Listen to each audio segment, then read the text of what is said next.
اگر ان کے ناموں کا جائزہ لیا جائے تو وہ کسی شخصیت یا کسی قبیلے کے نام پر رکھے گئے ہیں۔ مثلا کرسچینٹی ایک بڑا دین ہے دنیا کے اندر، اس کا نام جیزس کرائسٹ کے اوپر ہے، عیسیٰ علیہ السلام کے اوپر ہے۔ اصل میں نام تھا عیسیٰ، اس کو ایزس بنا دیا انگریزوں نے، اور ان کی ایک عادت ہے کہ وہ ہر لفظ کے ساتھ جے لگا دیتے ہیں۔ جیسے یعقوب لفظ تھا تو اس کو جیکب بنا دیا، اور ایزس لفظ تھا اس کو جیزس بنا دیا، اور کرائسٹ سے کرسچینٹی بن گئی۔ گویا کرسچینٹی کا جو دین ہے وہ حضرت عیسیٰ علیہ السلام کے نام کے اوپر اس کا نام بنایا ہے۔ پھر ایک بڑا دین ہے یہودیوں کا، ان کو جیوز کہتے ہیں۔ یہ جیوز کا نام ایک قبیلے کے اوپر بنا جس کا نام تھا جودا، ایک قبیلے کا نام تھا۔ جودا سے جودائزم بنا، پھر جیوز بن گئے۔ یا تو کسی شخصیت پر نام یا کسی قبیلے پر نام۔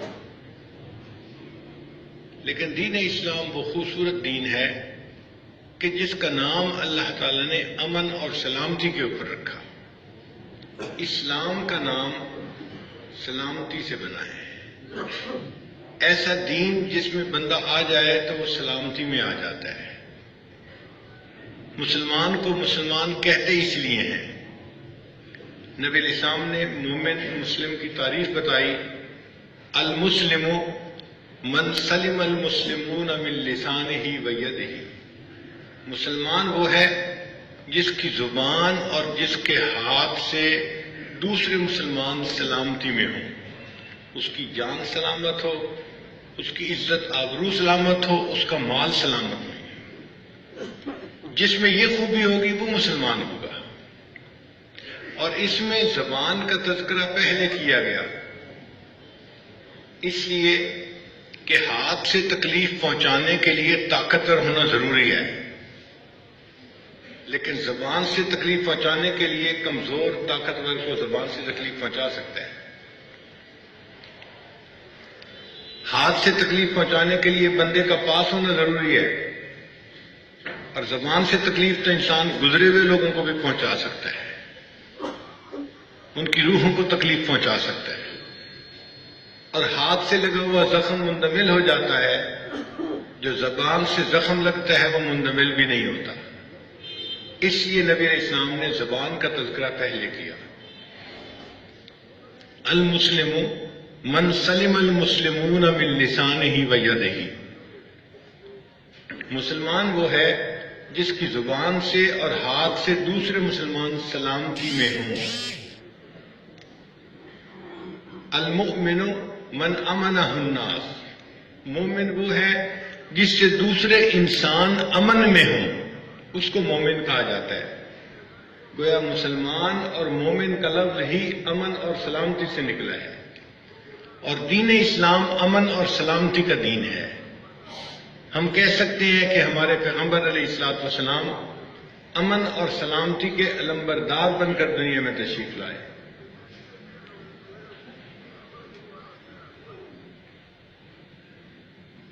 امن اللہ تعالیٰ کی نعمتوں میں سے ایک نعمت ہے۔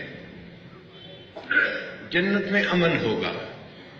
اللہ تعالیٰ فرمائیں گے ادخلوها بسلام آمنین، اے جنتیو جنت کے اندر سلامتی اور امن کے ساتھ داخل ہو جاؤ۔ نہ وہاں بحث ہوگی، نہ جھگڑا ہوگا، نہ نفرتیں ہوں گی، نہ عداوتیں ہوں گی، نہ کوئی اور ایسا سلسلہ ہوگا۔ محبت، پیار، سکون ہوگا۔ اس لیے جنت کی نعمتوں میں سے ایک نعمت امن اور سلامتی ہے۔ اور اللہ تعالیٰ جس قوم پر رحمت فرماتے ہیں اس کو امن اور سلامتی کی نعمت عطا فرما دیتے ہیں۔ حضرت صالح علیہ السلام کی قوم کا اللہ نے قرآن مجید میں تذکرہ کیا، فرمایا کہ وہ پہاڑوں میں اپنے گھر بنا کے رہتے تھے۔ وَيَنْحِتُونَ مِنَ الْجِبَالِ بُيُوتًا آمِنِينَ، اور وہ پہاڑوں میں کھود کر اپنے گھر بناتے تھے اور امن کی زندگی گزارتے تھے۔ ایک قوم گزری ہے جس کو قوم سبا کہا جاتا ہے۔ یہ ایگریکلچر اور زراعت کا کام کرتے تھے اور ان کے بڑے بڑے باغات ہوتے تھے۔ اللہ تعالیٰ ان کے بارے میں فرماتے ہیں سیرو فیہا لیالیا و ایامن آمنین، تم سفر کرو، سیر کرو دن میں اور رات میں امن کے ساتھ۔ تو امن کا اللہ تعالیٰ نے بڑا تذکرہ کیا قرآن مجید میں۔ تو جس ملک میں، جس شہر میں، جس بستی میں امن ہو وہ بڑی نعمت والی بستی ہوتی ہے۔ ہمیں امن اور سلامتی کی قدر اپنے اندر پیدا کرنی چاہیے۔ اس لیے دین اسلام نے پسند کیا ہے کہ لوگ محبت پیار کی زندگی گزارے، آپس میں الجھ کے زندگی نہ گزاریں۔ حدیث مبارکہ ہے، نبی علیہ السلام نے فرمایا میں اس شخص کو جنت کے وسط میں گھر دلانے کی ذمہ داری لیتا ہوں، میں اس شخص کو جنت کے درمیان میں گھر دلانے کی ذمہ داری لیتا ہوں جو دوسرے سے جھگڑا کرنا ترک کر دے، اگرچہ حق پہ ہی کیوں نہ ہو۔ اگرچہ حق پہ ہو پھر بھی اگر وہ جھگڑا کرنا چھوڑ دے گا، میں اس شخص کے لیے جنت کے درمیان میں گھر دلانے کی ضمانت دیتا ہوں۔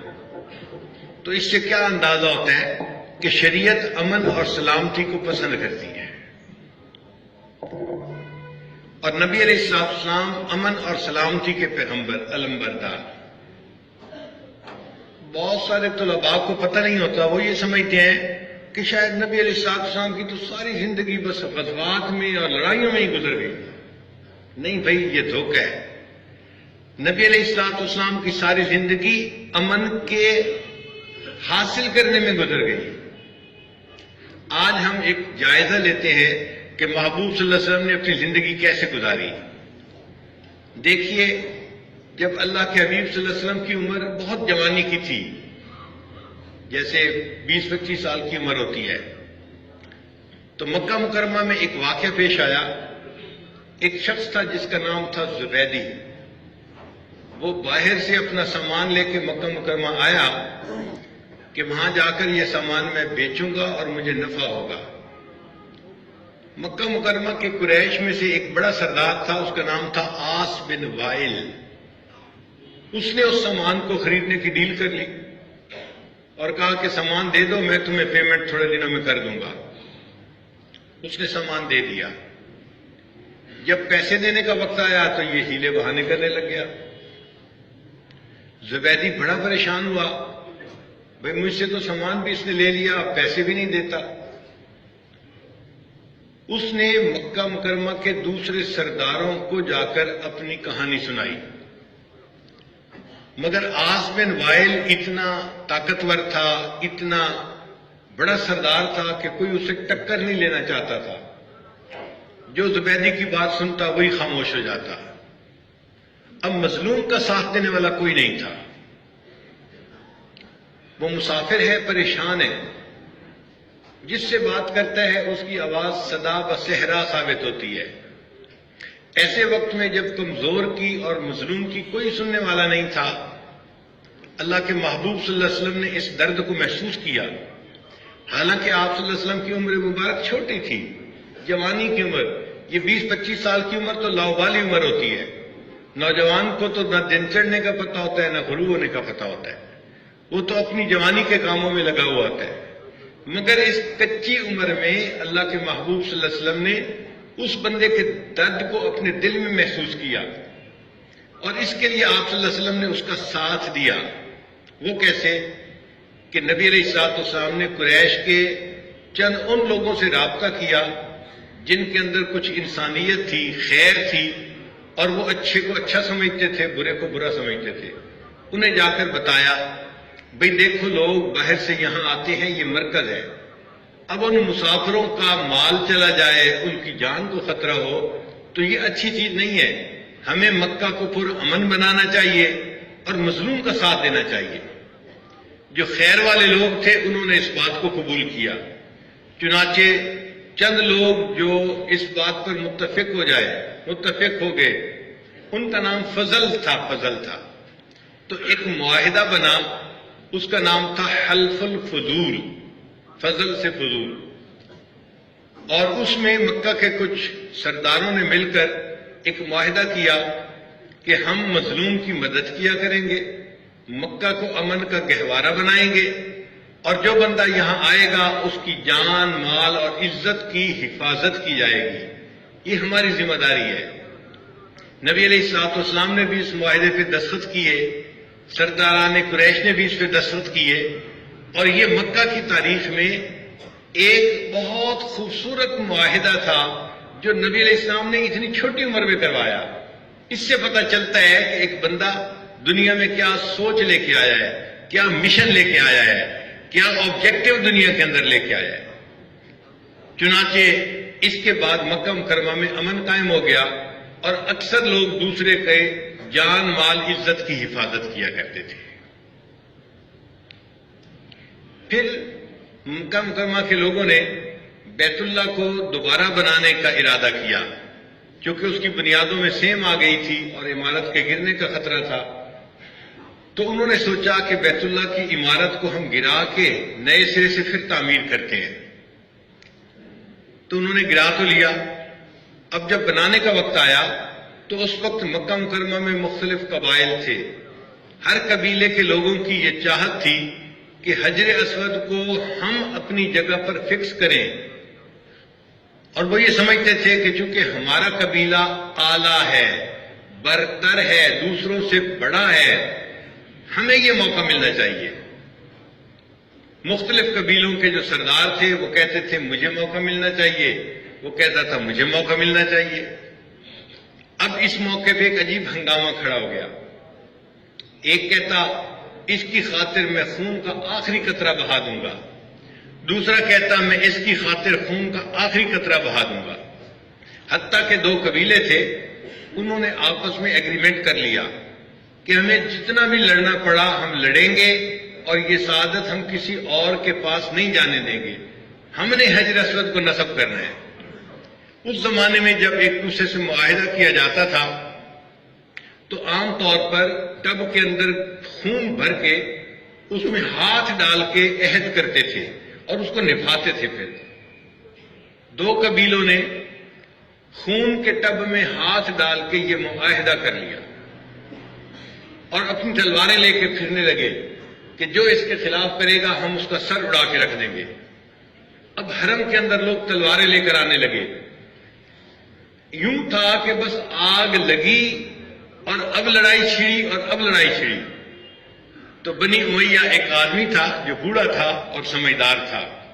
اس نے موقع کی نزاکت کو پہچان لیا تو اس نے ان قبیلے کے لوگوں کو ایک رات حرم میں اکٹھا کیا اور کہا کہ دیکھو بھئی یہ عبادت کی جگہ ہے حرم، اور اس جگہ پر ہمیں جھگڑا یا کرنا، لڑائی کرنا یہ زیب نہیں دیتا. ہمیں چاہیے کہ ہم کوئی ایسی صورتحال نکالیں کہ امن سکون کے ساتھ یہ قضیہ طے ہو جائے، لڑنا نہ پڑے. سب نے کہا ہاں بات تو ٹھیک ہے.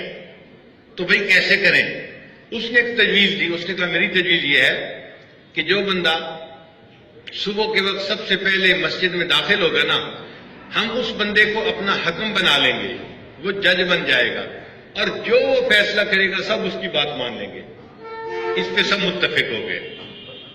اللہ کی شان دیکھیں، اگلے دن سب سے پہلے مسجد میں اللہ کے حبیب صلی اللہ علیہ وسلم تشریف لائے. تو جب لوگوں کو پتہ چلا کہ محمد صلی اللہ علیہ وسلم تشریف لائے ہیں، وہ کہنے لگے کہ امیننا و صادقنا قد جاء، ہمارے امین اور ہمارے سچے آ گئے، ہمیں ان کے اوپر پورا اعتماد ہے، یہ جو کریں گے ہم ان کے فیصلے کی پابندی کریں گے. وہ جو لڑائی کا خطرہ تھا وہ ٹل گیا، ہنگامہ جو ہونا تھا اس کو اللہ نے روک لیا اور اب امن کا معاملہ شروع ہو گیا. چنانچہ نبی علیہ السلام کی خدمت پہ عرض کیا کہ جی آپ فیصلہ کریں کہ کون سا قبیلہ حجر اسود کو نصب کرنے کی ذمہ داری انجام دے. نبی علیہ السلام نے اتنی دانش مندی کا فیصلہ کیا کہ انسان کی عقل حیران ہوتی ہے.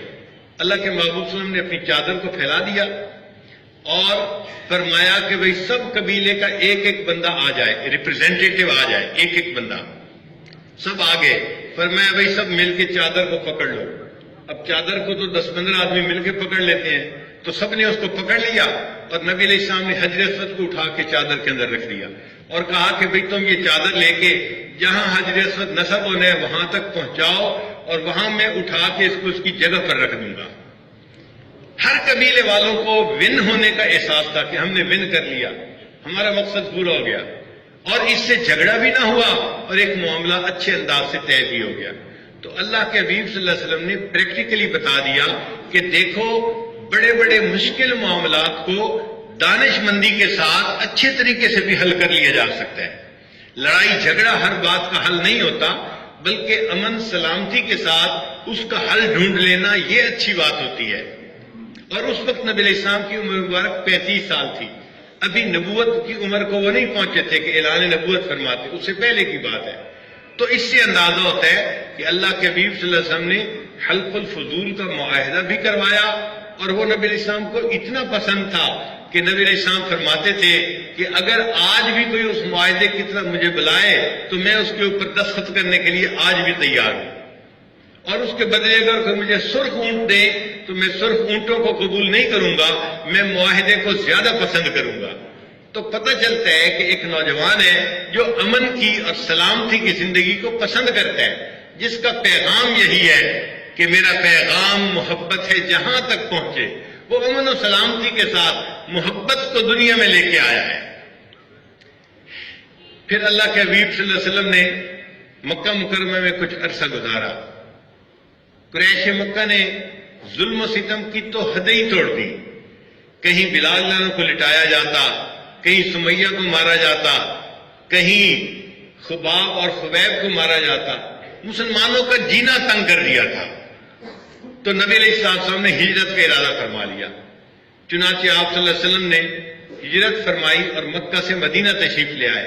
یہ مکہ سے تقریباً 400 میل دور ایک شہر تھا، تو وہاں تشریف لے گئے تاکہ قریش مکہ کے ظلم سے بچ کے زندگی گزار سکے۔ جب آپ صلی اللہ علیہ وسلم مدینہ میں پہنچے تو مدینہ کے حالات بھی عجیب تھے۔ اس میں دو جو تھے وہ مشرکوں کے قبیلے تھے، اوس اور خزرج۔ اوپر ان کی شاخ ایک ہی تھی، ایک ہی قبیلے کے دو قبیلے بن گئے تھے، دو شاخیں بن گئی تھی، مگر اپنوں میں جھگڑے لڑائیاں زیادہ ہوتی ہیں، رشتہ داروں میں زیادہ مصیبتیں ہوتی ہیں، تو آپس میں ان کی لڑائیاں سینکڑوں سال تک چلتی تھی، مشہور تھا۔ اور یہودی تھے تو یہودیوں میں بھی دو قبیلے تھے، بنو نذیر اور بنو قریظہ، اور ان کی بھی آپس میں نہیں بنتی تھی اور ان کی بھی لڑائیاں لمبا چلتی تھی۔ تو نبی علیہ الصلوۃ والسلام کو مدینہ میں ایسا ماحول ملا کہ جہاں دو قبیلے یہاں لڑ رہے ہیں اور دو قبیلے یہاں لڑ رہے ہیں، تو اللہ کے حبیب صلی اللہ علیہ وسلم نے ان قبیلے کے لوگوں سے بات چیت کی، ان کو سمجھایا کہ دیکھو بھائی، امن کے ساتھ رہنا اور اچھی زندگی گزارنا یہ ایک اعلیٰ کام ہوتا ہے، تو ہمیں چاہیے کہ ہم امن کی زندگی گزاریں۔ اب یہودی نہیں چاہتے تھے کہ کوئی امن کا معاہدہ ہو، وہ کنی کترا رہے تھے، مگر نبی علیہ الصلوۃ والسلام نے ان کو ایسی تجاویز دی کہ وہ بھی امن کا معاہدہ کرنے پہ تیار ہو گئے۔ یہ ایک نیا معاہدہ تھا جس کو میثاق مدینہ کہا گیا، اور یہ نبی علیہ الصلوۃ والسلام نے کروایا۔ یہ انیشیٹ کس نے کیا؟ نبی علیہ السلام نے کیا، اور یہ معاہدہ کروایا اور اس پر سب نے دستخط کیے۔ اس معاہدے کی 3 شقیں تھیں۔ پہلی شق یہ تھی کہ ان النصر للمظلوم، کہ جو بھی مظلوم ہوگا اس کی مدد کی جائے گی۔ کتنی اعلیٰ بات ہے، کتنا بڑا یہ پوائنٹ تھا کہ نبی علیہ السلام نے سب کو متفق کر دیا، ہم ظالم کی مدد نہیں کریں گے، ہم مظلوم کی مدد کریں گے۔ ان النصر للمظلوم، کہ مظلوم کی مدد کی جائے گی، پہلی بات۔ دوسری بات، مدینہ کو امن کا مرکز بنایا جائے گا اور سب جو ہیں اس کے لیے پوری کوشش کریں گے، اور اگر کوئی باہر سے حملہ کرے گا کسی قبیلے پر تو سب قبیلے مل کر اس کا دفاع کریں گے۔ مسلمانوں پہ حملہ کرے گا تو یہودی بھی لڑیں گے، یہودیوں پہ حملہ کرے گا تو مسلمان بھی لڑیں گے، سب ایک مل کر کام کریں گے، کیونکہ ہم نے امن کا گہوارہ بنانا ہے۔ جو امن خراب کرنے کی کوشش کرے گا تو ہم مل کے دفاع کریں گے۔ یہ دوسرا پوائنٹ تھا۔ اور تیسرا پوائنٹ بڑا عجیب و غریب تھا کہ یہود جو تھے بنی عوف، نبی علیہ السلام نے لکھا من المؤمنین، ہم ان کو مومنین میں شمار کرتے ہیں۔ وہ ایمان والے نہیں تھے، لیکن چونکہ ان کا ایک دین تھا، وہ اللہ کو مانتے تھے، وہ ایک پیغمبر علیہ السلام کو مانتے تھے، تو نبی علیہ السلام نے امن کی خاطر اتنی بڑی شرط رکھ دی کہ ٹھیک ہے جی، ہم یہودیوں کو بھی مومنوں کا حصہ سمجھتے ہیں، وہ بھی مسلمانوں کی طرح ہی ہیں۔ اتنی عجیب و غریب شرط اللہ کے نبی السلام نے قبول فرما لی کہ یہود جو بنی عوف ہیں من المؤمنین، ان کو مومنوں میں سے سمجھا جائے گا اور ان کو بھی یہاں رہ کر وہی سلوک دیا جائے گا جو ہم مومن اسلام والے کو دیتے ہیں۔ یہ تیسری شرط تھی۔ اس پہ یہودی خوش ہو گئے کہ ہمیں مومن سمجھا جا رہا ہے، دین والا سمجھا جا رہا ہے، ہم بھی اس میثاق مدینہ کا حصہ بنتے ہیں۔ اب نبی علیہ السلام نے جب یہ میثاق کروا لیا، یہود، مشرکین، مسلمان سب نے مل کر یہ کر لیا، اب یہ ایک بستی اور گاؤں کا میثاق تھا۔ پھر نبی علیہ السلام کا جی چاہا کہ اس میں اور قبیلوں کو بھی شامل کیا جائے، چنانچہ نبی علیہ السلام نے سن 2 ہجری میں سفر فرمایا اور 200 کلومیٹر دور ایک قبیلہ تھا، اس قبیلے کو جا کر کہا کہ دیکھو ہم نے امن کا معاہدہ کر لیا ہے، اگر آپ بھی ہمارے ساتھ امن میں شامل ہونا چاہیں تو آپ شامل ہو جائیں۔ چنانچہ وہ قبیلہ جو تھا اس نے اس معاہدے کے اوپر دستخط کیا اور وہ بھی اس میں شامل ہو گیا، وہ قبیلہ بھی اس میں شامل ہو گیا۔ پھر نبی علیہ السلام ایک دوسری جگہ گئے اور اس قبیلے کو جو بنو مدلج تھا اس کو کہا کہ بھئی آپ لوگ بھی اس میں شامل ہو، تو وہ بھی شامل ہو گئے۔ پھر ایک تیسرا قبیلہ تھا، نبی علیہ السلام وہاں گئے اور ان کو بھی اس کی دعوت دی، تو تیسرے قبیلے نے بھی اس پر دستخط کر دیے۔ اس سے پتہ چلتا ہے کہ اللہ کے محبوب صلی اللہ علیہ وسلم کی انٹینشن یہ تھی کہ صرف شہر کے لوگ ہی اس پر دستخط نہیں کریں گے، ہم 200-400 کلومیٹر کے جو ہے نا وہ فاصلے پر جتنے قبیلے ہیں سب سے اس میثاق مدینہ پہ سائن کروائیں گے اور امن کی زندگی گزارنے کا عہد کریں گے۔ نبی علیہ السلام کی امن کی یہ کوششیں چل رہی تھی ابھی، اتنے میں مکہ کے قریش نے حملہ کر دیا اور بدر کا معاملہ پیش آ گیا۔ اب جب مسلمانوں پر حملہ ہو گیا تو پھر اس وقت باہر کے سفر تو نہیں ہو سکتے تھے، تو نبی علیہ السلام کو بدر کی جنگ کرنی پڑ گئی۔ اب بدر کی جنگ کوئی لڑائی نہیں کی، نبی علیہ السلام نے دفاع کیا تھا۔ بھئی جب ایک بندہ سر پہ آ کے لاٹھی مار رہا ہے تو ہمیں تو لاٹھی کو روکنا ہے نا، تو وہ لاٹھی روکنے کو لڑائی نہیں کہیں گے، اس کو دفاع کہیں گے۔ یہ دفاع حق ہوتا ہے ہر بندے کا۔ تو بدر کے معاملے میں مسلمانوں نے دفاع کیا تھا۔ 1000 نوجوان مکہ سے اپنی تلواریں لے کے، نیزے لے کے مدینہ 400 کلومیٹر کا سفر کر کے آ گئے تھے مسلمانوں سے لڑنے کے لیے۔ تو کیا مسلمانوں کے پاس دفاع کا بھی حق نہیں تھا؟ اپنی جان، عزت، آبرو کو بچانا یہ ہر بندے کا حق ہوتا ہے۔ چنانچہ مسلمانوں نے دفاع کیا اور بدر کا معاملہ پیش آ گیا۔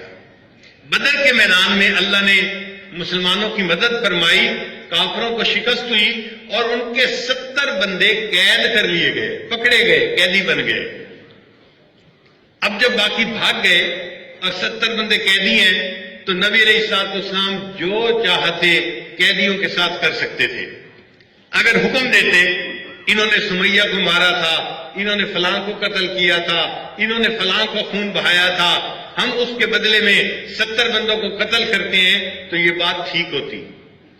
اگر نبی علیہ السلام یہ فرماتے کہ انہوں نے بلال کو اتنی تکلیفیں پہنچائیں، انہوں نے خبیب کو اتنی تکلیفیں پہنچائیں، انہوں نے فلاں کام ایسا کیا، ہم بدلہ لینا چاہتے ہیں، تو بدلہ لینے کا حق تھا نبی علیہ السلام کو۔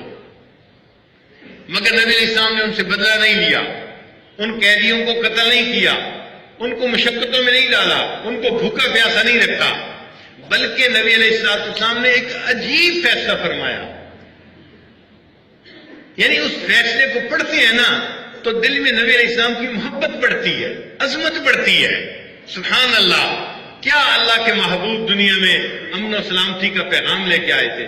نبی علیہ السلام نے فرمایا ان قیدیوں میں سے جو مسلمانوں کے 10 بچوں کو پڑھنا لکھنا سکھا دے گا ہم اس قیدی کو آزاد کر دیں گے۔ جو ہمارے 10 بچوں کو لکھنا پڑھنا سکھا دے گا ہم اس کو آزاد کر دیں گے۔ وہ معاملہ جو نیزے اور تلوار سے شروع ہوا تھا، جنگ سے شروع ہوا تھا، اللہ کے نبی صلی اللہ علیہ وسلم نے اس کو کاغذ اور قلم کے اوپر لا کر ختم کر دیا۔ آپ ان کو امن اور سلامتی کا علمبردار نہیں کہیں گے تو کیا کہیں گے؟ ہم ڈنکے کی چوٹ بات کرتے ہیں، رات کے اندھیرے میں نہیں، دن کی روشنی میں کہہ رہے ہیں کہ ہمارے پیغمبر علیہ الصلوۃ والسلام امن اور سلامتی کے پیغمبر تھے۔ بدر کے قیدیوں کا یہ فیصلہ بتائیے آج کون کر سکتا ہے؟ آج قیدی آتے ہیں تو دیکھو دشمن ممالک ان کے ساتھ کیا سلوک کرتے ہیں۔ کھانے میں بھی سلو پوائزن ملا کے دی جاتی ہے تاکہ ان کے دماغ کام کرنا چھوڑ دیں، مشقتیں ان سے اٹھوائی جاتی ہیں، بجلی کے جھٹکے لگوائے جاتے ہیں، پانی کے اندر الٹا لٹکا کے ڈبویا جاتا ہے، ایسی سزائیں دی جاتی ہیں جن کو سن کے رونگٹے کھڑے ہو جاتے ہیں۔ مگر اللہ کے حبیب صلی اللہ علیہ وسلم نے دنیا کو ایک درس دے دیا، دنیا کو ایک لیسن پڑھا دیا کہ دیکھو دشمن ہے، قیدی ہے، مگر ان کے ساتھ بھی ایسا فیصلہ کرتے ہیں کہ جس پر انسانیت کو ناز ہوتا ہے۔ تو نبی علیہ السلام نے بدر کے قیدیوں کا یہ فیصلہ فرما کر بتا دیا کہ میں امن کو پسند کرتا ہوں، سلامتی کو پسند کرتا ہوں، علم کو پسند کرتا ہوں، جہالت کے کاموں سے میں بری ہوں۔ پھر اللہ کی شان دیکھیے کہ یہ سلسلہ جو میثاق مدینہ تھا یہ چلتا رہا اور سب ایک بن کر مدینہ میں امن کے ساتھ رہتے رہے، اور اس کے ساتھ ساتھ اللہ کے نبی صلی اللہ علیہ وسلم اپنے دین کی اشاعت اور ترویج کرتے رہے۔ لوگ قافلوں کی شکل میں آتے تھے اور نبی علیہ السلام سے دین سیکھ کے جاتے تھے، اور جو دین سیکھنے والے تھے ان کو کوئی تلوار کے دور پہ نہیں لاتا تھا، وہ نبی علیہ السلام کے اخلاق سے متاثر ہوتے تھے۔ سیدہ صدیقہ عنہا فرماتی ہیں فتحت المدینہ بالاخلاق، کہ نبی علیہ السلام نے اپنے حسن خلق سے مدینے کے لوگوں کے دلوں کو فتح کر لیا تھا۔ آج دنیا کہتی ہے کہ جی اسلام تلوار کے دور پہ پھیلا۔ ایک صاحب مجھے کہنے لگے یورپ میں کہ جی اسلام تو تلوار کے دور پہ پھیلا ہے۔ میں نے کہا وہ کیسے؟ کہتے ہیں کہ جی مسلمانوں کے پیغمبر اسلام کے ارد گرد چند تلوار چلانے والے جمع ہو گئے تھے، انہوں نے تلوار کے زور پہ سب کو مسلمان بنا دیا۔ میں نے کہا اچھا یہ بتاؤ کہ مسلمانوں کے پیغمبر اسلام کے گرد جو تلوار چلانے والے جمع ہو گئے تھے ان کو کس تلوار نے اکٹھا کیا تھا؟ وہ تو خود تلوار چلانے والے تھے نا، ان کو کس تلوار نے اکٹھا کیا؟ جی وہ تو مسلمانوں کے پیغمبر اسلام کے اخلاق سے متاثر ہوئے تھے۔ میں نے کہا ہاں یہ اخلاق کی تلوار تھی جس نے لوگوں کے دلوں کو فتح کر لیا تھا۔ ایک واقعہ سن لیجئے، ایک دیہاتی آتا ہے مدینہ طیبہ میں، کلمہ پڑھتا ہے، مسلمان ہوتا ہے۔ اب اس کو دین کا کچھ پتہ نہیں ہے، اس نے مسجد میں نماز پڑھی تو تھوڑی دیر میں اس کو پیشاب کرنے کی ضرورت پیش آئی۔ مسجد نبی کا ایک کمرہ بنا ہوا تھا اور باہر صحن تھا، مگر مسجد وہ بھی تھی۔ اس نے کیا کیا کہ کمرے سے باہر نکل کے جو مسجد ہی کا صحن تھا نا وہاں دیوار کی طرف بیٹھ کے اسے پیشاب کرنا شروع کر دیا۔ اب نیا بندہ ہے، دین کا اس کو پتہ کچھ نہیں اور وہی عمل کر رہا ہے۔ صحابہ کرام نے دیکھا تو انہوں نے اس کو کہنا شروع کر دیا اوہ مسجد ہے یہاں پیشاب نہ کرو، پیشاب نہ کرو۔ تو وہ تھوڑا گھبرا گیا۔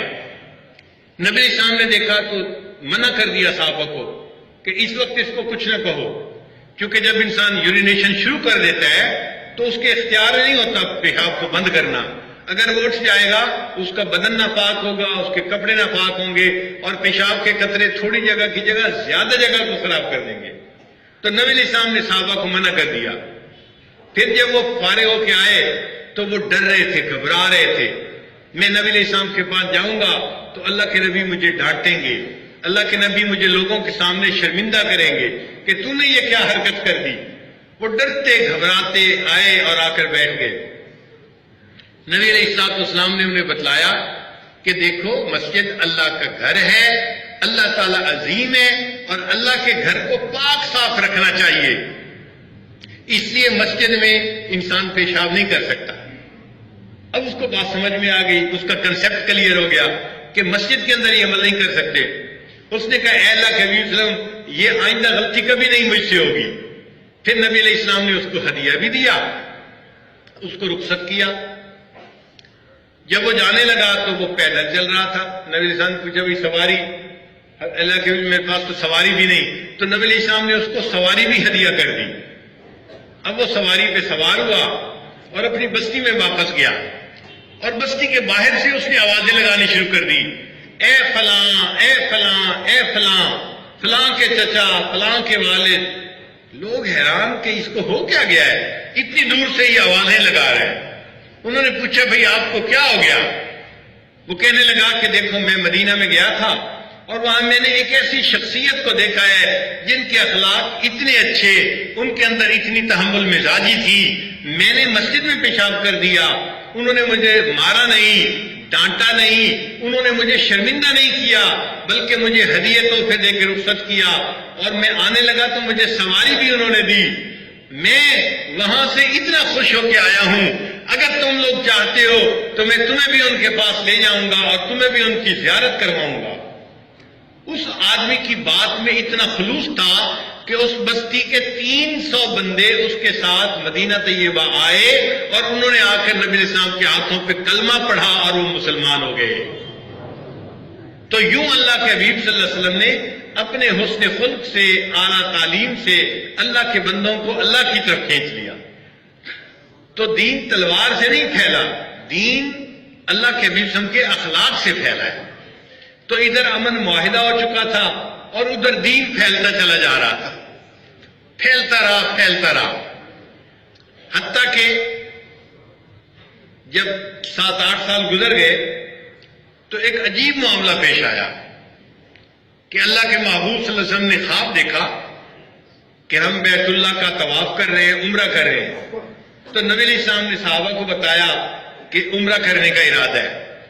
صحابہ کرام تو رہنے والے بھی مکہ کے تھے اور وہ تو ہر دن میں بیت اللہ کی زیارت کرتے تھے۔ اب ان کو 6-7 سال ہو گئے تھے، وہ مکہ مکرمہ نہیں جا سکے تھے، تو دل مکہ مکرمہ سے اداس تھا۔ انہوں نے کہا اللہ کہ ہم بھی عمرے کے لیے جائیں گے۔ چنانچہ بہت صحابہ، ہزاروں کی تعداد میں، وہ احرام باندھ کے مکہ مکرمہ کی طرف چل پڑے۔ ان کے پاس قربانی کے جانور بھی تھے اور احرام کی نیت بھی کر لی تھی۔ جب بندہ احرام کی نیت کر لیتا ہے تو اس وقت وہ لڑائی جھگڑا نہیں کر سکتا، اور جو قربانی کے جانور تھے وہ اس بات کی دلیل تھے کہ یہ لڑنے کے لیے نہیں جا رہے، یہ عبادت کرنے کے لیے جا رہے ہیں۔ اللہ کی شان دیکھیں کہ یہ سب حضرات جب حدیبیہ کے مقام پر پہنچے تو نبی علیہ السلام کی جو اونٹنی تھی وہاں جا کر ایک درخت کے نیچے بیٹھ گئی۔ صحابہ کرام حیران ہوئے کہ قصوہ چل نہیں رہی، تو نبی علیہ السلام نے فرمایا کہ قصوہ نہیں بیٹھی، اللہ نے اس کو بٹھا دیا ہے، یہاں کوئی معاملہ ہونا ہے۔ چنانچہ مسلمانوں نے پڑاؤ ڈال دیا، خیمے لگا دیے۔ اب جب قریش مکہ کو پتہ چلا کہ مسلمان ہم سے 10-15 کلومیٹر کے فاصلے پہ آ کے ہزاروں کی تعداد میں خیمہ لگا کے بیٹھ گئے، تو قریش مکہ نے پہلے تو کہا کہ نہیں ہم ان سے لڑائی کرتے ہیں۔ بعض نے کہا میاں جب وہ نہیں لڑنا چاہتے تو تم خود کیوں لڑتے ہو؟ تم اپنا حشر جنگ بدر میں دیکھ چکے ہو، جنگ احد میں دیکھ چکے ہو، جنگ خندق میں دیکھ چکے ہو، 3 مرتبہ تم نے ٹکر لی اور تمہارا کتنا نقصان ہوا، اب تم 4تھی مرتبہ کیوں ٹکر لیتے ہو؟ ایسا کرو کہ بندہ بھیجو اور ان سے مذاکرات کرو کہ وہ کیا چاہتے ہیں۔ چنانچہ سہیل ایک آدمی تھا، اس کو انہوں نے بھیجا کہ جی جا کے مسلمانوں سے بات کریں۔ وہ مسلمانوں سے بات چیت کے لیے آیا۔ اس طرح نبی علیہ السلام نے حضرت عثمان غنی اللہ عنہ کو بھیج دیا تھا مکہ مکرمہ، وہ بھی احرام میں تھے، اور ان کو بتا دیا تھا کہ آپ جائیں اور قریش مکہ کو کلیئر بتائیں ہمارے آنے کا مقصد لڑنا نہیں ہے، ہمارے آنے کا مقصد عبادت کرنا ہے، ہم بیت اللہ کا طواف کرنا چاہتے ہیں، عمرہ کرنا چاہتے ہیں، آپ لوگ ہمیں عمرہ کرنے کی اجازت دے دیں، ہم سے جھگڑا نہ کریں۔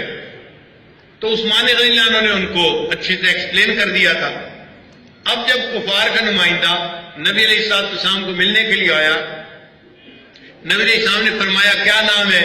اس نے کہا جی میرا نام سہیل ہے۔ سہیل کا لفظ سہل سے بنا ہے، سہل کا مطلب آسانی ہوتی ہے، تو نبی علیہ السلام نے فرمایا تیرا نام بتاتا ہے، اب اللہ تعالیٰ معاملے میں آسانی فرما دیں گے۔ چنانچہ آپس میں بات چیت ہوئی۔ اب قریش مکہ کی خواہش تھی کہ ہم ان کو اس سال عمرہ نہیں کرنے دیں گے، ان کی انا کے خلاف تھا کہ مسلمان 400 کلومیٹر سے آئیں اور ہماری اجازت کے بغیر عمرہ کر کے چلے جائیں، یہ کیسے ہو سکتا ہے؟ تو اس سال تو ان کو واپس بھیج دینا چاہیے تاکہ ہم کہہ سکیں ہمارا راج ہے، ہماری اجازت کے بغیر کوئی عبادت نہیں یہ کر سکتا۔ اور مسلمان چاہتے تھے ہم نے احرام باندھا ہوا ہے، ہم عمرہ کر لیں، تو انٹرسٹ مختلف تھے دونوں طرف کے۔ اب سہیل آیا اور اس نے آ کے بات کرنی شروع کی۔ مسلمان کہہ رہے تھے، نبی علیہ السلام فرما رہے تھے کہ بھئی ہمیں عمرہ کرنے دیں اور جتنی باقی شرائط ہیں ہم آپ کی قبول کرتے ہیں۔ وہ کہتا تھا نہیں جی اس سال عمرہ آپ نے نہیں کرنا۔ کیوں نہیں کرنا؟ بس ہماری وجہ ہے، ان کی انا تھی، ہم نے نہیں کرنے دینا۔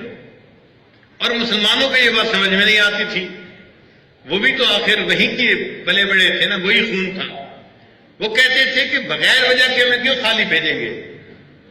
مگر اللہ کے محبوب صلی اللہ علیہ وسلم نے اس موقع پہ بھی لڑائی جھگڑے کی بجائے امن کو پسند فرمایا اور فرمایا کہ مجھے شریعت جہاں تک اجازت دے گی میں ان کافروں کی شرائط کو تسلیم کروں گا اور امن کے ساتھ میں یہاں سے واپس جاؤں گا۔ اب اس موقع پہ اس سہیل نے کچھ شرطیں لگائیں، شرطیں بڑی عجیب و غریب تھیں۔ ان میں سے ایک شرط یہ تھی مسلمان اس سال خالی واپس چلے جائیں اور اگلے سال آ کر عمرہ کریں۔ نبی علیہ السلام نے اس کو قبول کر لیا۔ صحابہ کے تو سر سے یہ بات گزر گئی تھی کہ جی ہم عمرہ کیوں نہ کریں، کون ہے ہمارا راستہ روکنے والا؟ اور ان کے دل میں اللہ کی محبت اتنا جوش مار رہی تھی کہ وہ چاہتے تھے کہ ہم جائیں بیت اللہ کو دیکھیں اور اپنے رب کو وہاں جا کے پکاریں اور عبادت کریں۔ اب اس راستے میں رکاوٹ کا بننا ان کے لیے عجیب تھا، مگر اللہ کے حبیب صلی اللہ علیہ وسلم نے اس شرط کو تسلیم کر لیا۔ پھر اور بھی شرطیں تھیں، اور ان میں سے ایک شرط یہ تھی اگر کوئی کافر مسلمان بن کے مدینہ میں جائے گا تو مسلمان اس کافر کو کافروں کے حوالے واپس کریں گے، لیکن اگر کوئی مسلمان کافر بن کے مکہ میں آ جائے گا تو کافر اس مسلمان کو واپس مدینہ نہیں کریں گے۔ اب یہ کوئی کرنے کی بات ہے؟ آپ سوچیں نا ذرا کتنا فرق ہے دونوں شرطوں میں۔ کافر مسلمان ہوگا تو اس کو واپس کیا جائے گا، اور اگر کوئی مسلمان کافر بنتا ہے تو کافر اس کو واپس نہیں کریں گے۔ اور اللہ کے محبوب صلی اللہ علیہ وسلم نے اس کو بھی پسند فرما لیا، قبول کر لیا۔ یہ ہے امن کے علمبردار، یہ ہے دنیا میں امن کا پیغام دینے والے۔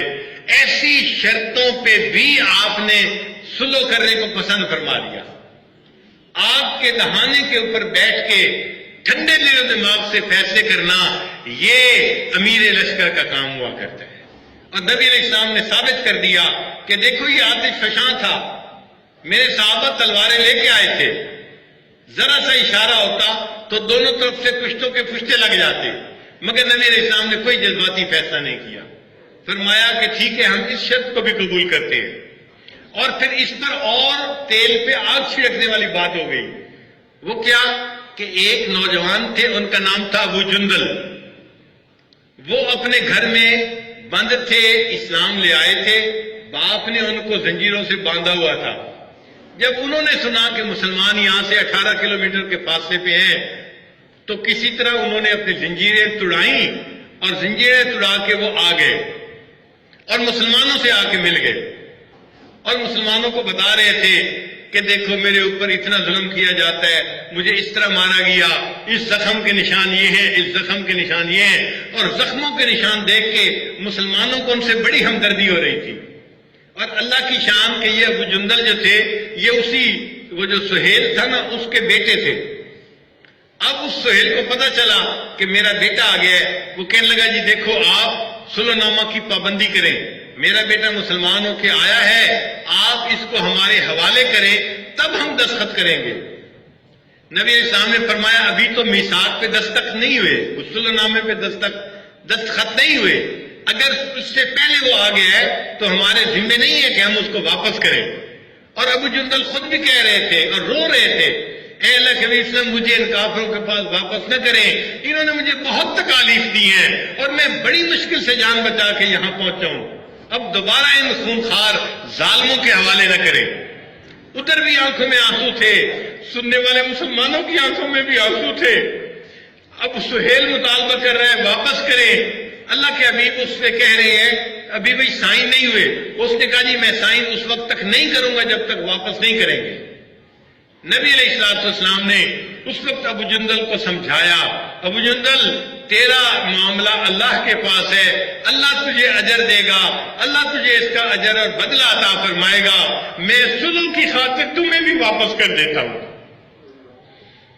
اب جب ابو جندل کو واپس کیا تو اس کے بعد سہیل نے مسلمانوں کے سامنے ابو جندل کو مارنا شروع کر دیا۔ آپ سوچئے اس وقت مسلمانوں کے دل پہ کیا گزری ہوگی۔ ابو بکر عمر دیکھ رہے ہیں، عثمان علی دیکھ رہے ہیں، ایک آدمی نے کلمہ پڑھا، آ گیا تھا بچ کے، اللہ کے محبوب نے واپس کر دیا، اور ان کی آنکھوں کے سامنے اس کا والد جو ہے اس کو تھپڑ لگا رہا ہے، مکے مار رہا ہے، ڈنڈے لگا رہا ہے، اور ابو جندل پھر چیخ رہا ہے، چلا رہا ہے۔ اور اللہ کے حبیب صلی اللہ علیہ وسلم نے اس ایمان والے کو پھر رخصت کر دیا، مگر ان شرائط کے باوجود اس صلح نامے کے اوپر دستخط کر دیے۔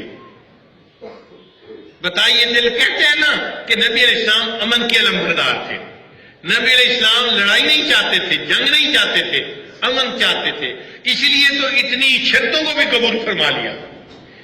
چنانچہ صلح نامے کے اوپر دستخط ہو گئے اور اللہ کے حبیب صلی اللہ علیہ وسلم فرمانے لگے کہ اللہ تعالیٰ نے ہمارے اوپر مہربانی کر دی۔ قرآن مجید کی آیتیں اتری، انا فتحنا لک فتحا مبینا، اے میرے محبوب صلی اللہ علیہ وسلم ہم نے آپ کو واضح فتح عطا فرما دی۔ ظاہر میں اتنا گر کے اور جھک کے ان کے ساتھ معاہدہ ہو رہا ہے، اور قرآن مجید اس کو فتح مبین کہہ رہا ہے کہ یہ واضح فتح ہو گئی، اس لیے کہ اس شکست میں مسلمانوں کی فتح موجود تھی۔ نبی علیہ السلام نے صحابہ کرام کو کہہ دیا کہ آپ لوگ احرام اتاریں، ہم یہاں سے واپس چلتے ہیں۔ صحابہ کرام کو یقین ہی نہیں آ رہا تھا، ہم 400 کلومیٹر کا سفر کر کے آئے، مکہ مکرمہ چند قدم کے فاصلے پہ ہے، 18 کلومیٹر، اور اب ہمیں کہا جا رہا ہے کہ جی احرام اتارو واپس چلتے ہیں بغیر عمرے کے۔ کون جانے آگے عمرے کرنے تک کوئی زندہ رہے گا یا نہیں رہے گا۔ تو صحابہ کرام بیٹھے نبی علیہ السلام کا چہرہ انور دیکھ رہے تھے۔ نبی علیہ السلام بھی حیران کہ میں ان کو کہہ رہا ہوں اور یہ خاموشی سے سن رہے ہیں، مگر اپنا احرام اتار کوئی نہیں رہا۔ نبی علیہ السلام اپنے خیمے میں واپس آئے تو ام المومنین ام سلمہ رضی اللہ تعالیٰ عنہ وہاں تھیں۔ انہوں نے پوچھا، اے اللہ کے حبیب صلی اللہ علیہ وسلم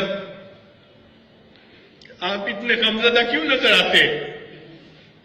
نبی علیہ السلام نے فرمایا کہ میں نے ان صحابہ سے کہا ہے کہ احرام اتارے، ہم واپس چلتے ہیں، اور کوئی بھی نہیں اٹھا احرام اتارنے کے لیے، سب بیٹھے ہیں میرا منہ دیکھ رہے ہیں۔ انہوں نے عرض کیا، اے اللہ کے حبیب صلی اللہ علیہ وسلم یہ آپ کے عاشق صادق ہیں، ان کا دل چاہتا تھا عمرہ کرنے کو، آپ نے اس کے خلاف فیصلہ فرما دیا، یہ اس وقت تعجب کے حال میں، تحیر کے حال میں، یہ حیران ہے اس وقت۔ آپ پریشان نہ ہو، آپ جائیں ان کے سامنے اپنے جانور کو ذبح کریں اور اپنا احرام اتار دیں، جو یہ آپ کو کرتا ہوا دیکھیں گے یہ سب وہی کریں گے۔ ام المومنین کا مشورہ اتنا خوبصورت تھا، نبی علیہ السلام خیمے سے باہر آئے، آپ نے اپنے جانور کو ذبح کیا اور اپنا احرام اتار دیا۔ نبی علیہ السلام کو جو کرتے دیکھا، صحابہ کرام اٹھے اور انہوں نے بھی وہی کیا، سب نے اپنے جانور قربان کر دیے اور اپنا احرام اتار دیا۔ اب صحابہ کرام واپس جانے کے لیے تو تیار ہے، مگر اس میں جو فاروق کی نسبت رکھنے والے تھے وہ ابھی بھی حیران تھے کہ ہم نے اتنا گر کے یہ کیوں معاہدہ کیا۔ چنانچہ عمر رضی اللہ تعالیٰ عنہ ابو بکر صدیق کے پاس آئے، ابو بکر ہم نے یہ صلح کی ہے۔ ہاں کی ہے۔ کیوں کی ہے؟ اتنا گر کے ایسی شرطیں کیوں قبول کی ہیں؟ ان کا عمر تم نہیں جانتے کہ اللہ کے حبیب صلی اللہ کے پیغمبر علیہ السلام ہے، وہ جو کرتے ہیں اللہ کے حکم سے کرتے ہیں، اس لیے جو ہوا ہے بس اسی میں خیر ہے۔ عمر لانے کی کچھ تو تسلی ہو گئی، مگر وہ پھر نبی علیہ السلام کے پاس آئے، اے اللہ کے حبیب صلی اللہ علیہ وسلم کیا ہم حق پہ نہیں ہیں؟ نبی علیہ السلام نے فرمایا ہم حق پہ ہیں۔ اے اللہ کے وسلم کیا کافر باطل پہ نہیں ہے؟ فرمایا ہاں وہ باطل پہ ہیں۔ اے اللہ کے نبی صلی اللہ علیہ وسلم کیا ہمارے شہید جنت میں نہیں جائیں گے؟ جنت میں جائیں گے۔ کیا ان کے مرنے والے جہنم میں نہیں جائیں گے؟ مرنے جائیں گے۔ اے اللہ کے نبی پھر یہ ذلت ہم کیوں اٹھا رہے ہیں؟ جب ہم جنت میں جائیں گے مر کے شہید ہو کے تو ہم یہ ذلت کا معاہدہ کیوں کر رہے ہیں؟ ہمیں کیوں یہ ذلت مل رہی ہے؟ تو نبی علیہ السلام نے فرمایا عمر میں اللہ کا رسول ہوں اور میں وہ کرتا ہوں جو اللہ مجھے حکم دیتے ہیں۔ تو نبی علیہ السلام کی بات عمر عنہ کے دل پر ایسی پڑی کہ انہوں نے سر جھکا دیا کہ محبوب نے جو کیا اب میں اپنی ایمانی غیرت کو ایک طرف رکھتا ہوں اور اس بات کو قبول کرتا ہوں۔ چنانچہ صحابہ کرام نے صلح حدیبیہ کو قبول کر لیا اور واپس آ گئے۔ چنانچہ لڑائی جھگڑے کا ایک اور موقع تھا جو اللہ کے حبیب صلی اللہ علیہ وسلم نے اپنے دانش مندی سے اور حسن معاملہ سے اللہ نے اس کو حل فرما دیا۔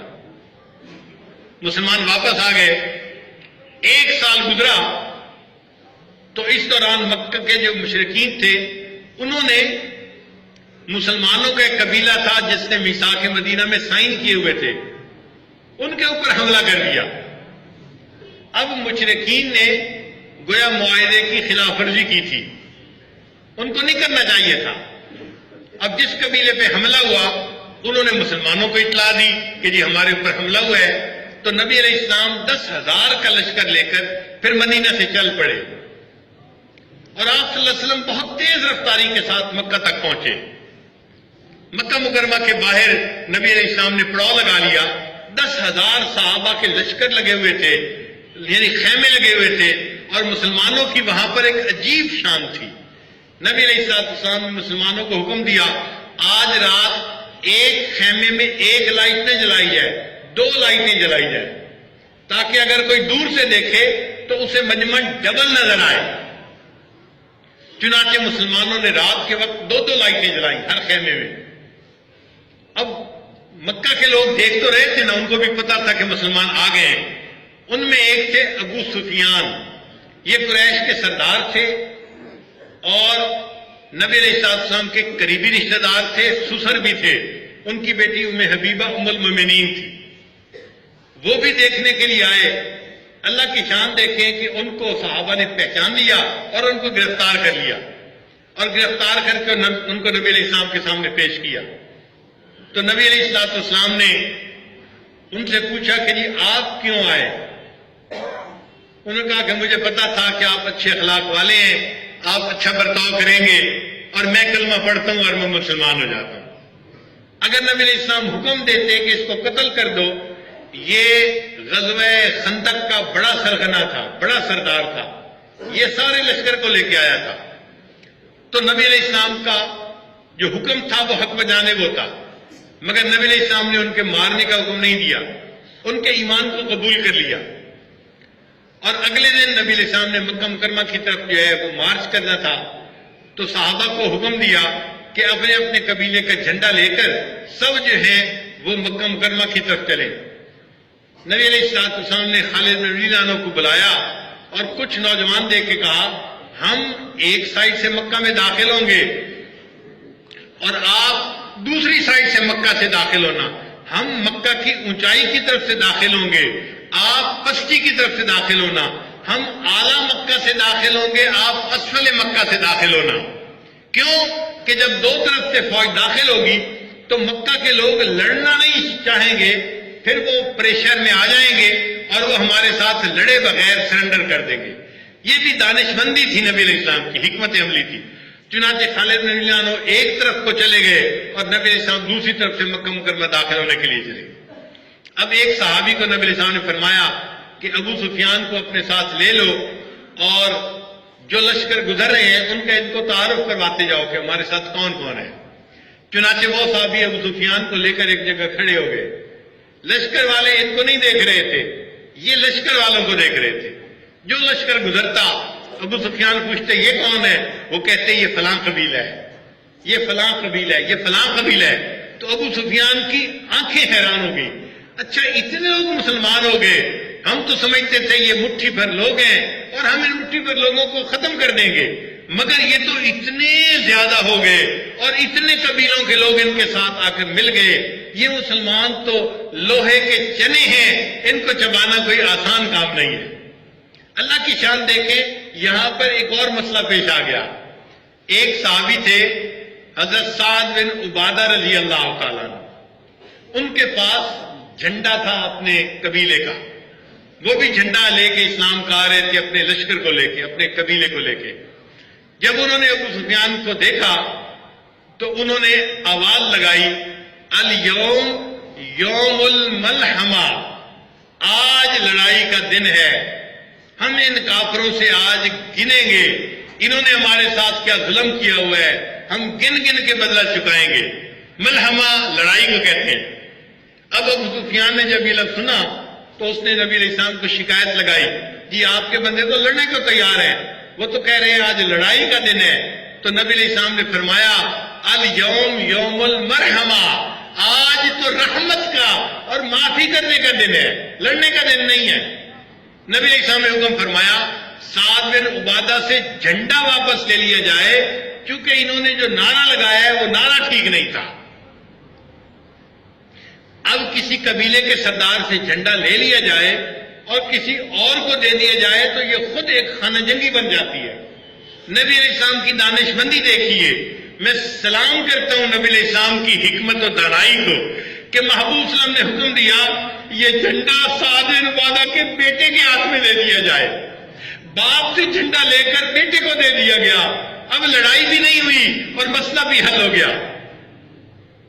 تو اس طرح نبی علیہ السلام نے صحابہ کو بتا دیا آج لڑنے کا دن نہیں ہے، آج تو رحمت کا دن ہے، ہم لڑنے کے لیے نہیں، ہم تو اللہ کے حکم سے اس شہر میں واپس آ رہے ہیں فاتح بن کر۔ چنانچہ مسلمانوں کا لشکر مکہ مکرمہ میں داخل ہوا، کوئی لڑائی نہیں ہوئی، کوئی نعرہ نہیں لگایا گیا، حالانکہ دنیا فاتح بن کر جہاں داخل ہوتی ہے وہاں ٹینکوں کے تلے کے نیچے لوگوں کی لاشوں کو کچل کے رکھ دیا جاتا ہے، وہاں گولیوں کی بچھاڑ کر دی جاتی ہے، وہاں پر آگ لگا دی جاتی ہے، پورے کے پورے شہر کو جلا دیا جاتا ہے، مگر دنیا نے اس عظیم فاتح کو دیکھا، اپنی سواری کے اوپر سوار ہیں اور ان کی زبان پہ ایک ہی بات ہے، الحمدللہ وحدہ، میں سب تعریفیں کرتا ہوں اس ایک اللہ کی، نصر عبدہ، جس نے اپنے بندے کی مدد کی، وہ حزم الاحزاب وحدہ، اور اللہ نے تمام قبیلوں کو خود شکست عطا فرما دی۔ اور نبی علیہ السلام کا سر مبارک جھکا ہوا ہے اور سواری کے جو گردن کے بال ہیں ان کے ساتھ لگ رہا ہے۔ ایسی عاجزی کے ساتھ فاتحانہ طور پہ داخل ہونا، یہ سبق نبی علیہ السلام نے سکھایا۔ دیکھو فتح کے وقت بھی امن سکھایا، حالانکہ دنیا کی تاریخ بتاتی ہے چنگیز خان اور ہلاکو خان دنیا میں آئے اور انہوں نے انسانوں کی کھوپڑیوں کے انبار لگا دیے تھے۔ چنگیز خان کہتا تھا میں کھوپڑیوں کے انبار لگے ہوئے دیکھتا ہوں تو میرے دل کو سکون ملتا ہے۔ نبی علیہ السلام نے سبق دیا، نہیں، میں کھوپڑیوں کے انبار لگانے کے لیے نہیں آیا، میں تو صلح اور امن اور پیغام سلامتی کا دینے کے لیے دنیا میں آیا۔ چنانچہ نبی علیہ السلام نے عجیب فیصلے فرمائے۔ ایک فیصلہ تو یہ فرمایا جو مکہ مکرمہ کا بندہ اپنے گھر میں بیٹھا رہے گا اس کی جان بخشی کی جائے گی، اس کے ساتھ لڑائی نہیں کی جائے گی۔ دوسرا فیصلہ فرمایا من دخل دار ابی سفیان فہو آمن، جو ابو سفیان کے گھر میں آ جائے گا ہم اس کو بھی امن عطا فرما دیں گے، اس سے بھی نہیں لڑیں گے۔ تو مکہ کے لوگوں کو امن کا پیغام مل گیا۔ چنانچہ نبی علیہ السلام مکہ مکرمہ میں داخل ہوئے اور کوئی لڑنے کے لیے نہیں آیا، لیکن مکہ کے لوگ گھبرا رہے تھے کہ مسلمان آج غالب آئیں گے، اور مکہ کی عورتیں گھبرا رہی گی کہ آج مسلمان ہر گھر میں داخل ہوں گے اور ہمارے گھروں میں کوئی لڑکی آج کنواری نہیں بچے گی۔ رات کا بیشتر حصہ گزر گیا، کوئی مسلمان کسی گھر میں داخل نہیں ہوا، تو عورتوں نے اپنے مردوں سے پوچھا یہ مسلمان کہاں ہیں؟ یہ تو شہر میں داخل ہوئے تھے، ہمارے گھروں میں کسی نے رخ نہیں کیا، کیا معاملہ ہے؟ انہوں نے کہا کہ ہم پتہ کرتے ہیں کہ یہ کہاں ہے۔ جب وہ آئے تو انہوں نے دیکھا کہ سارے کے سارے صحابہ حرم کے اندر بیت اللہ کے سامنے اللہ کی عبادت کر رہے ہیں۔ تب ان کو احساس ہوا کہ یہ دنیا میں قتل و خون کے لیے نہیں آئے تھے، یہ دنیا میں اللہ کی عبادت سکھانے کے لیے آئے تھے۔ چنانچہ نبی علیہ السلام بھی وہاں موجود ہیں، قریش مکہ بھی وہاں پہنچ گئے تو نبی علیہ السلام نے ان سے پوچھا، نبی علیہ السلام نے پہلے عثمان کو بلایا، ایک آدمی تھا جس کے ہاتھ میں بیت اللہ کی چابی تھی، فرمایا عثمان بیت اللہ کی چابی کہاں ہے؟ اس نے چابی پیش کر دی۔ نبی علیہ السلام نے بیت اللہ کی چابی لی، دروازہ کھلوایا، بیت اللہ کے اندر داخل ہوئے، 2 رکعت نفل ادا کی، دعا مانگی، اور نبی علیہ السلام کے ساتھ ابو بکر، عمر، عثمان و علی سب صحابہ ساتھ تھے، وہ بھی اندر گئے، نماز پڑھ کے باہر آئے۔ جب باہر آئے تو بیت اللہ کا دروازہ بند کیا گیا۔ صحابہ کا خیال تھا کہ آج بیت اللہ کی چابی نبی علیہ السلام کسی مسلمان کے حوالے کریں گے، اور دنیا کا طریقہ یہ ہے، جو پاور میں آتا ہے نا، جو حکومت میں آتا ہے، وہ سب ایسے جو ہے نا وہ ذمہ داری کے کام اپنی پارٹی کے بندوں کو دیتا ہے۔ تو ابو بکر عمر کو بڑی امید تھی، عثمان و علی کو امید تھی کہ بیت اللہ کا چابی دار بننے کی سعادت ہمیں نصیب ہو جائے گی۔ حضرت عباس جانا جو نبی السلام کے چچا تھے وہ بھی قریب تھے، اور ان کے دل میں بھی امید تھی کہ میں نبی علیہ السلام کا چچا ہوں، نبی علیہ السلام یہ کنجی میرے حوالے کرے اور بیت اللہ کا کنجی بردار ہونے کی سعادت مجھے نصیب ہو جائے۔ مگر نبی علیہ السلام نے اپنے صحابہ میں سے کسی کو چابی نہیں دی۔ نبی علیہ السلام باہر تشریف لائے، آپ نے اسی عثمان کو واپس بلایا، عثمان میں آ گیا جی۔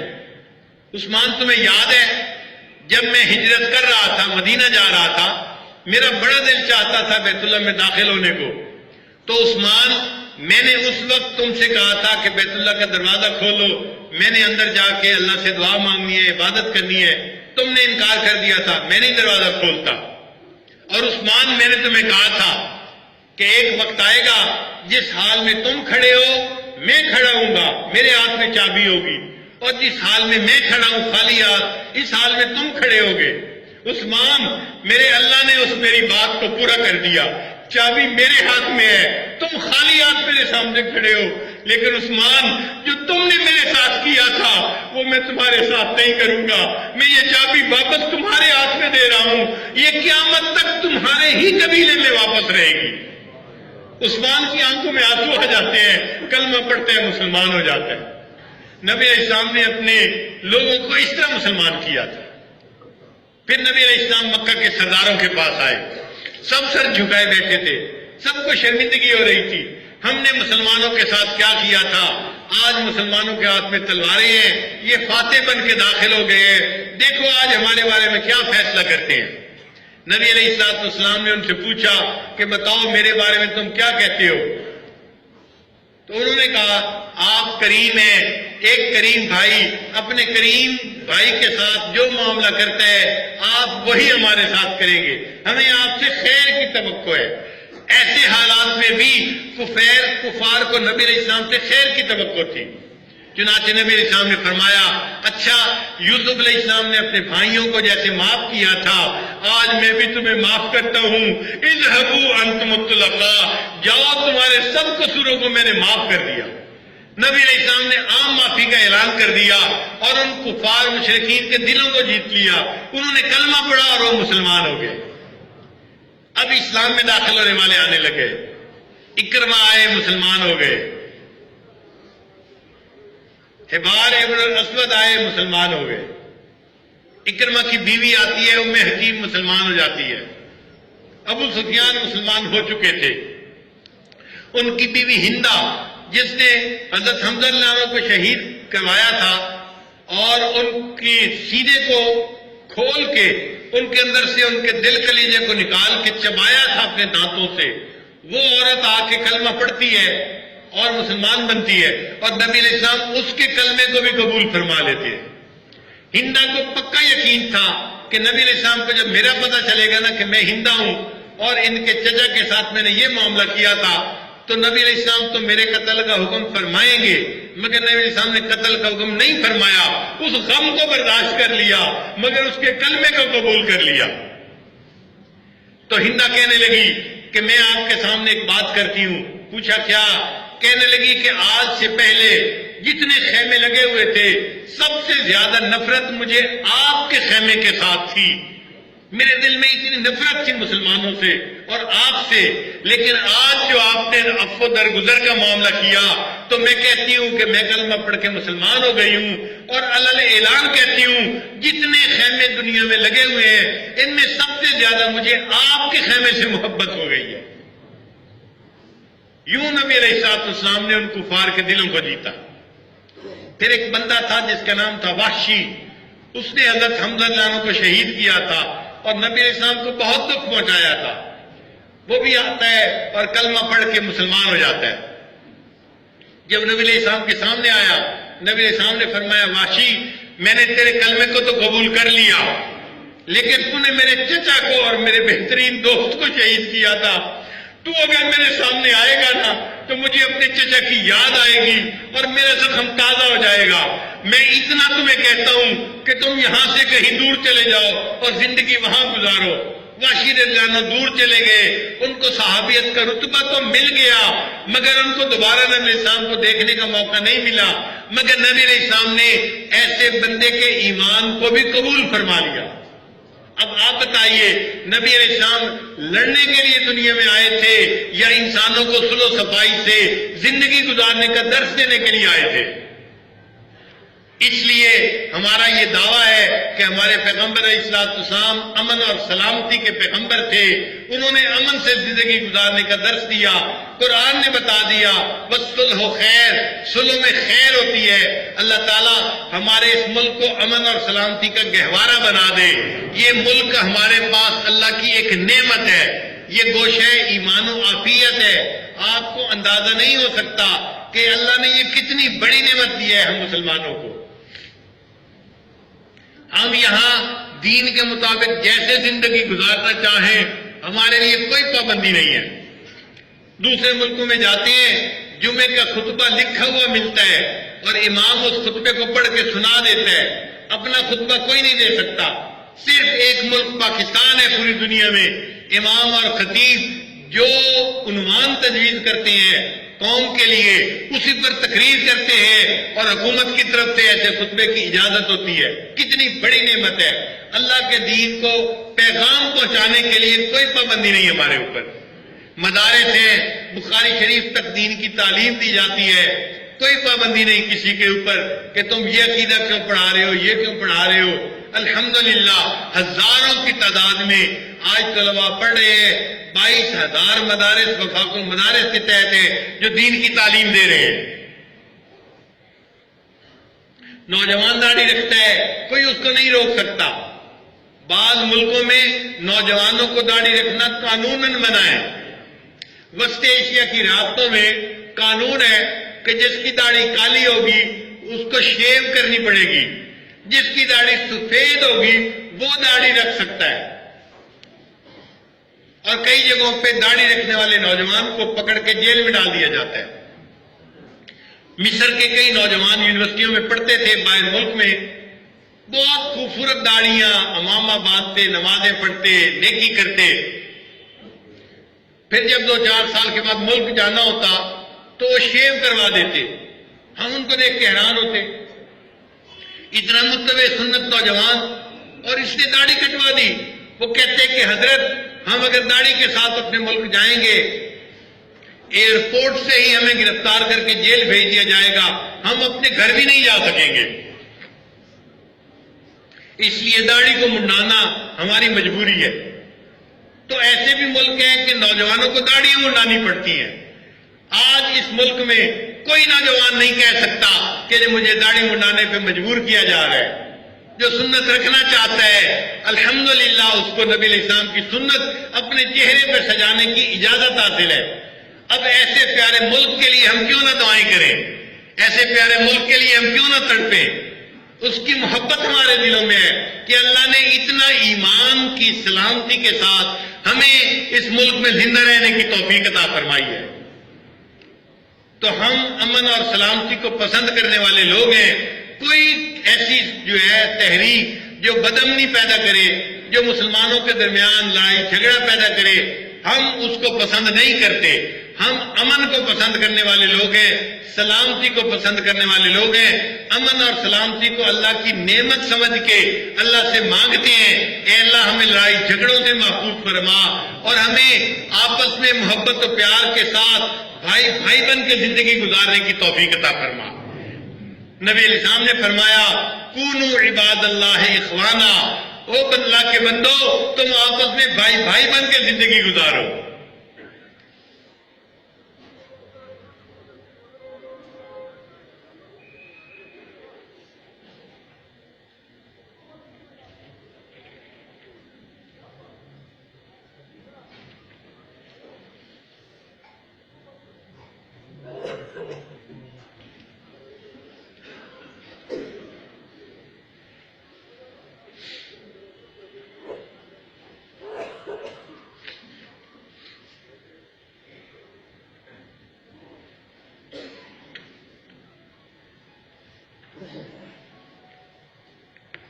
نبی علیہ السلام نے ارشاد فرمایا کہ جو کوئی اپنے مسلمان بھائی کی طرف لوہے کے ساتھ اشارہ کرے،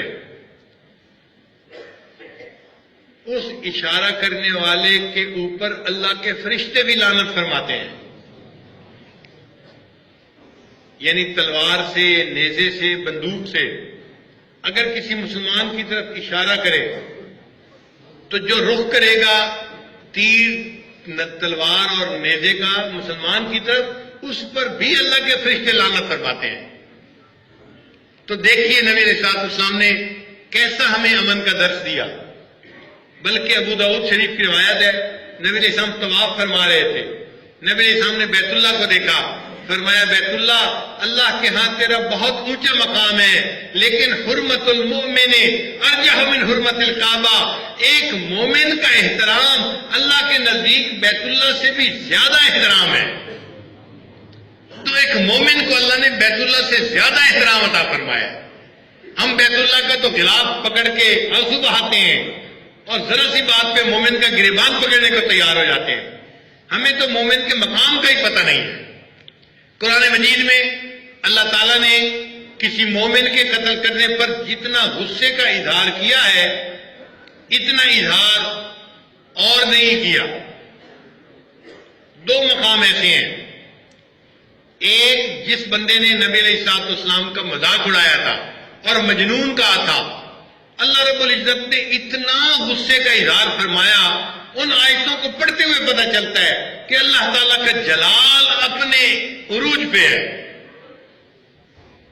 اللہ فرماتے ہیں اس بندے کے بارے میں جس نے نبی علیہ السلام کو مجنون کہا، وَلَا تُطِعْ كُلَّ حَلَّافٍ مَّهِينٍ هَمَّازٍ مَّشَّاءٍ بِنَمِيمٍ مَّنَّاعٍ لِّلْخَيْرِ مُعْتَدٍ أَثِيمٍ عُتُلٍّ بَعْدَ ذَلِكَ زَنِيمٍ. ایسے لگتا ہے جیسے ایک بوچھاڑ کر دی ہو اس کے اوپر گالیوں کی کہ یہ بدبخت میرے محبوب کو مجنون کہتا ہے، یہ تو خود ایسا ہے، خود ایسا ہے، خود ایسا ہے، خود ایسا ہے. یا تو ان آیتوں کے پڑھتے ہوئے پتہ چلتا ہے کہ اللہ تعالیٰ واقعی بڑے جلال میں ہے، یا پھر جو کسی نے مومن کو قتل کرے، اللہ فرماتے ہیں وَمَن يَقْتُلْ مُؤْمِنًا مُتَعَمِّدًا، اور جو مومن کو ارادے کے ساتھ قتل کرے فَجَزَاؤُهُ جَهَنَّمُ، اس کا بدلہ اس کو جہنم کی آگ میں گرایا جائے گا. اب اگر اتنا کہہ دیتے تو بہت کافی تھا، لیکن لگتا ہے کہ غصہ ٹھنڈا نہیں ہوا. اللہ نے اور بھی کہا فَجَزَاؤُهُ جَهَنَّمُ خَالِدًا فِيهَا، ہمیشہ ہمیشہ جہنم میں رہے گا. یعنی کافر جیسے ہمیشہ ہمیشہ رہیں گے، اس کو اتنا لمبا عرصہ جہنم میں ڈالا جائے گا کہ جیسے یہ بھی ہمیشہ ہمیشہ جہنم میں رہا. اگر یہاں تک کہہ دیتے بہت کافی تھا کہ قاتل جہنم میں جائے گا اور لمبا عرصہ جہنم میں رہے گا، مگر فرمایا نہیں وَغَضِبَ اللَّهُ عَلَيْهِ، اور اللہ کو اس کے اوپر غضب ہوگا. اگر اتنا کہہ دیتے بہت کافی تھا، مگر غصہ ٹھنڈا نہیں ہوا. اللہ فرماتے ہیں وَلَعَنَهُ، اور اس پر اللہ کی لعنت ہوگی. اتنا کہہ دیتے تو بہت کافی تھا، مگر اللہ کا غصہ لگتا ہے ٹھنڈا نہیں ہوا. فرمایا کہ وَأَعَدَّ لَهُ عَذَابًا عَظِيمًا، اللہ نے اس کے لیے بڑا عذاب تیار کر رکھا ہے. تو دیکھو مومن کو قتل کرنے والے کے لیے اللہ نے کتنے غصے کا اظہار فرمایا. ہم معمولی رنجشوں پہ، معمولی باتوں پہ دوسرے بندے کو قتل کرنے پہ تیار ہوتے ہیں، مرنے مارنے پہ تیار ہو جاتے ہیں. ہم نے دین کو سمجھا ہی نہیں ہے. اللہ تعالیٰ ہمیں دین کو سمجھنے کی توفیق عطا فرمائے اور امن و سلامتی کے ساتھ ہم زندگی گزاریں اور محبوب صلی اللہ علیہ وسلم کی تعلیمات کو پوری دنیا کے اندر پھیلائیں. وآخر دعوانا ان الحمد للہ رب العالمین.